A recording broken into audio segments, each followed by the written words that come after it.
여러분 안녕하십니까? 다음 주면 민족의 대명절 추석입니다. 예년 이맘때쯤이면 시골 5일장은 대목을 맞아 활기에 넘쳤죠. 올해는 코로나19의 여파로 손님들의 발길이 뜸한 데다 고향 방문을 자제하자는 사회적 분위기까지 겹치면서 매출액이 많이 줄었다고 합니다. 최정민 기자입니다. 전남 나주의 5일장입니다. 점포마다 차례상에 올릴 과일과 생선 등이 즐비합니다. 하지만 코로나19 여파로 손님들의 발길이 뜸합니다. 상인들이 지금 갈등을 삼고 있어요. 장사를 할 것인가 말 것인가. 시장을 찾은 손님들의 장바구니도 가벼워졌습니다. 코로나19 확산을 막기 위해 추석 연휴 자녀와 친지 등의 고향 방문이 줄어들 것으로 예상되기 때문입니다. 이번에는 뭐이나 장만한 것이 작게 해왔어. 우리는 서울 애기들 아들 둘 다 안 오기로 했어. 명절 대목마다 문전성시를 이뤘던 이 기름집도 고향 방문 자제 분위기에 매출액이 급감했습니다. 굴고 내려오지도 않을 게 안 해줘 불고 그러지 않아. 와야 자식들 준다고 뭐도 어머니들이 챙긴뒤 양이 없어. 명절 대목을 놓친 상인들은 아쉽지만 그래도 코로나19 예방이 먼저라며 애써 힘을 내봅니다. 손해 보더라도 병이 없어져야지 그 살고서 자식들을 위해서 살아야지. 이해는 되죠. 이제 옛날만큼 이렇게 대목장이라고 할 수가 없죠. 시골 5일장도 피해가지 못한 코로나19 여파. 상인들은 이번 고비를 잘 넘기고 하루빨리 예전 대목장의 활기를 되찾기를 바라고 있습니다. KBS 뉴스 최정민입니다. 코로나19의 여파로 대면 판매가 줄어들면서 지역에서 생산된 농축수산물을 판매하는 온라인 쇼핑몰이 호황을 맞고 있습니다. 특히 올해는 농산물 판촉 행사도 온라인이 강세입니다. 보도에 김혜린 기자입니다. 전남 진도의 농수특산물 판매장. 공무원들이 카메라 앞에 앉아 진도의 특산물을 소개하고 있습니다. 진도의 농수특산물을 홍보하기 위해 직접 영상을 찍는 겁니다. 오늘 찐 쇼핑 네 번째 시간. 오늘은 초석점차, 돼지감자차, 구기자차를 소개해 보려고 하는데요. 추석을 앞두고 진도군이 직접 운영하는 온라인 쇼핑몰 진도 아리랑에서의 판매를 유도하기 위해서입니다. 마치 홈쇼핑처럼 가격을 소개하고 구매처도 안내하고 작년엔 3천만 원이었던 진도 아리랑의 매출 역시 올해엔 5억 원으로 훌쩍 뛰었습니다. 진도에서 나는 특산품들 효능이랄지 그다음에 구매를 하고 싶었는데 몰랐던 것에 대해서 또 너무나 쉽게 또 설명을 해서 고맙다는 얘기와 함께 또 참고로 우리 제품 그다음 우리 농산물도 홍보를 해달라 우리 수산물도 홍보를 해달라고 해서 전라남도가 운영하는 온라인 쇼핑몰 남도장터 역시 코로나 여파로 비대면 쇼핑이 자리를 잡으면서 호황을 맞고 있습니다. 작년 전체 매출액이 63억 원이었는데 올해는 이미 200억 원을 넘어섰습니다. 실제 남도장터의 입점업체는 996곳으로 작년보다 400여 곳 정도 증가했고 온라인 쇼핑몰에 가입한 회원 수 역시 25만 4천 명으로 급증했습니다. 코로나19 여파로 판로 확보가 어려운 농어민들의 입점을 유도했고 소비자들에게도 꾸준히 홍보한 결과입니다. 앞으로는 우리 농어민들의 그 판로를 더 확대시키고 또 전남의 농수산물을 서울이든지 대도시 이렇게 알리기 위해서 올해 목표를 300억으로 이렇게 상향 조정을 했습니다. 추석을 앞두고 그동안 오프라인 특판 행사로 판매 촉진에 나섰던 지자체들이 올해는 코로나19 여파로 온라인 쇼핑몰로 활로를 찾고 있습니다. KBS 뉴스 김혜린입니다. 부산에 거주하는 60대 남성이 자가격리 기간에 순천에 4일간 머무른 뒤 어제 확진 판정을 받아서 방역당국이 긴장하고 있습니다. 전라남도에 따르면 이 남성은 지난 17일 부산 확진자의 접촉자로 통보받아 자가격리 대상이었지만 이미 전날인 16일에 순천으로 이동했고 가족의 장례를 치르기 위해 지난 19일까지 순천 한국병원 장례식장에 머무른 것으로 확인됐습니다. 전라남도는 해당 장례식장의 CCTV를 통해 171명의 접촉자를 확인했고 추가 접촉자를 파악하는 데 주력하고 있습니다. 허석 순천시장이 2차 재난지원금의 지급을 앞두고 가급적 모든 시민들에게 지원금을 주는 것을 목표로 다양한 방안을 강구하겠다고 말했습니다.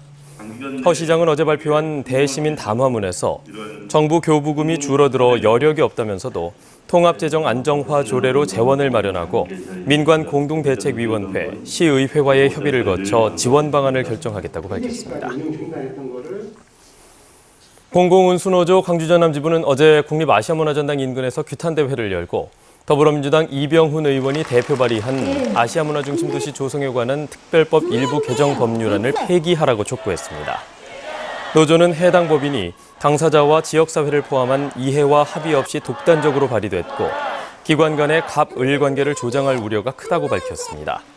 이에 대해 이병훈 의원은 어제 보도자료를 내고 문화전당 운영 부진의 원인이 전당과 문화원의 이원화된 운영체계에 있다는 데에 시민들이 공감하고 있고 이는 문화예술계와 시민사회계의 요구이기도 하다고 설명했습니다. 전두환 씨의 고 조비오 신부 사자 명예훼손 혐의 재판에서 전 씨 측 증인들은 5.18 당시 광주에서 헬기 사격이 없었다고 주장했습니다. 2년 4개월 동안 이어진 전 씨의 형사재판은 이르면 오는 11월 1심 선고가 이뤄질 전망입니다. 하선아 기자입니다. 1980년 5.18 민주화운동 당시 육군본부 작전처장이었던 이종구 씨. 전두환 씨 측 증인으로 출석한 이 씨는 5.18 당시 헬기 사격을 부인했습니다.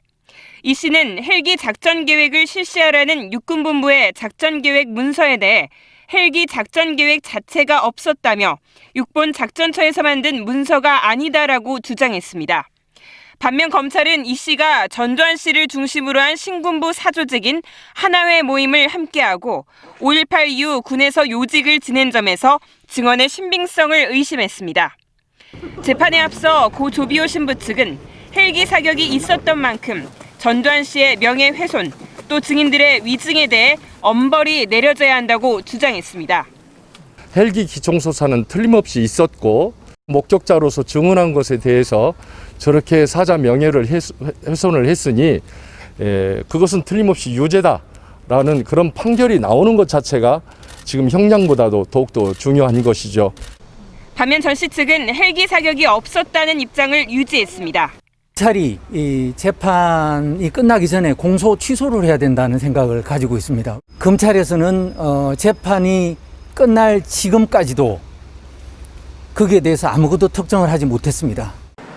재판부는 다음 달 5일 결심 공판을 열어 신현목 전 5.18 특조위 조사팀장에 대한 마지막 증인 신문에 이어 최후 변론과 검찰 구형 절차를 진행합니다.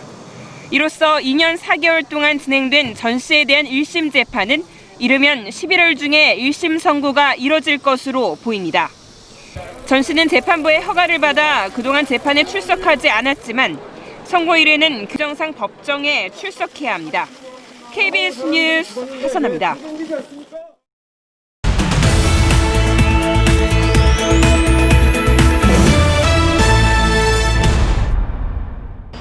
광주시 남구가 청사 외벽에 대형 미디어 파사드를 설치합니다. 남구와 광주디자인진흥원은 도시재생사업의 일환으로 구청사 외벽에 영상을 구현해 백운광장 랜드마크로 활용할 예정입니다. 광주시 광산구가 추석을 앞두고 관내 취약계층과 장애인 시설을 위문 방문합니다. 광산구는 오는 28일까지 민간단체와 협력해 취약계층과 사회복지생활시설에 1억 9천만 원 상당의 위문품을 전달할 예정입니다. 목포와 제주로 오가는 크루즈선인 퀸 제누비아호의 첫 출항을 앞두고 취항식이 열렸습니다. 목포 시월드 고속페리가 발주한 선박인 퀸 제누비아는 길이 170m에 27,391톤급으로 차량 480대와 1,200여 명의 승객을 태울 수 있습니다. 나주시가 혁신도시 이전 기관인 한전 KDN의 기술을 활용해 비대면 건강관리 플랫폼을 구축합니다. 두 기관은 최근 협약을 맺고 KDN의 기술을 바탕으로 비대면 진료 피드백을 활성화시키고 시민들에게 맞춤형 건강관리 서비스를 제공할 계획입니다. 지금까지 단신 브리핑이었습니다. 고흥의 시민사회단체가 군공항 이전 검토를 반대하고 나섰습니다. 청정 고흥연대 등 고흥 시민사회단체 39곳은 어제 고흥군청에 모여 군공항이 들어설 경우 군민 피해가 커질 것이라며 반대 의견을 모았습니다. 최근 국방부가 광주 군공항 이전 후보지에 고흥군을 포함한 것으로 알려지면서 지역에서는 반대 여론이 커지고 있습니다. 1군 발암물질인 성면을 함유한 건설 자재가 광주 전남 지역의 관공서와 초등학교, 주택공사에 쓰였다는 주장이 제기됐습니다. 광주 환경운동연합은 어제 환경보건시민센터와 공동 기자회견을 열고 시중에서 유통되는 백시멘트와 황토 모르타르 제품 20종 가운데 6개 제품에서 농도 0.25에서 7%의 트레몰라이트 성면이 검출됐다고 밝혔습니다. 정부가 지난 4월 코로나19의 확산 여파 등을 이유로 화학물질 취급시설 정기검사를 6개월 유예한 데 이어 다시 3개월 유예를 발표하자 환경단체들이 반발하고 나섰습니다. 노동환경건강연구소와 환경운동연합 등은 어제 보도자료를 내고 노후화된 산단에서 지속적으로 유해물질 폭발과 유출 사고가 발생하고 있는데도 안전검사를 유예하는 것은 위험을 방치하는 것과 다름없다며 유예 결정을 철회하라고 밝혔습니다. 전국 17개 광역시도 가운데 전남 지역의 국유재산 임대 건수가 가장 많은 것으로 나타났습니다.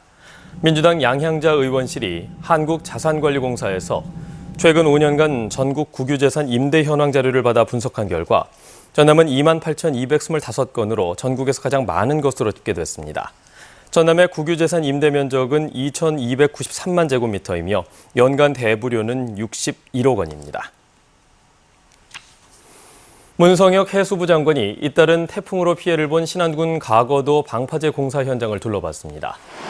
문 장관은 어제 목포에서 헬기로 가거도로 이동해 방파제 공사 현장과 마을을 둘러본 뒤 피해 규모를 조속히 파악해 복구 계획을 확정하고 예산과 인력을 최대한 투입하겠다고 밝혔습니다.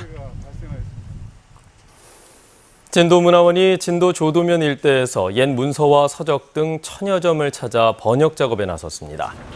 진도문화원은 올해 91세인 조도면 박종휴 어르신이 보관해오던 재래의식 문서와 족보, 그리고 조부모 등의 부조금 내역 등이 적힌 책자 등 천여 점의 서적이나 서류 등을 발굴해 전문가들과 번역 작업과 함께 데이터베이스화 작업을 벌이고 있다고 밝혔습니다. 프로야구 기아 타이거스가 신인 2차 드래프트에서 고려대 투수 박건우를 1라운드 4순위로 지명했습니다. 박건우는 신장 193cm의 우한 정통파 투수로 경기 운영 능력이 뛰어나 즉시 전력감으로 평가받고 있습니다. 기아는 이번 드래프트에서 투수 4명과 포수 2명, 내야수 3명, 외야수 1명 등 지명 가능한 선수 10명을 모두 뽑았습니다. 올해 상반기 전라남도와 일선시군 등이 매입한 지역 중소기업 제품이 2조 6천억 원에 달한 것으로 집계됐습니다. 전라남도는 올해 매입한 중소기업 제품이 이같이 집계됐으며 이 가운데 기존 47개 참여기관에서 2조 505억 원을, 올해부터 참여한 혁신도시 공공기관과 지역은행이 5,862억 원을 구매했다고 밝혔습니다. 한편 올해 구매 목표액은 2조 203억 원으로 상반기에 65.6%를 달성했다고 전라남도는 밝혔습니다.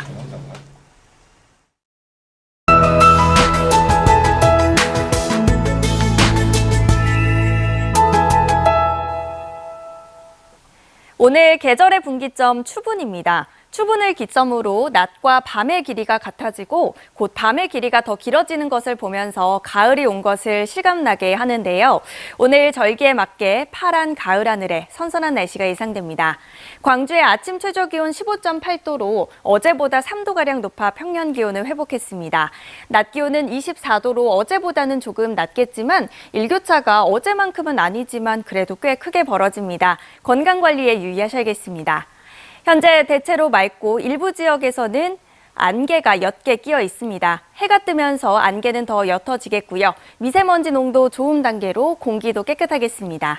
다음은 자세한 지역별 날씨입니다. 아침 기온 어제보다 최대 6도가량 높습니다. 현재 기온 영광이 14도 가리키고 있고요. 낮 기온 25도까지 오르겠습니다.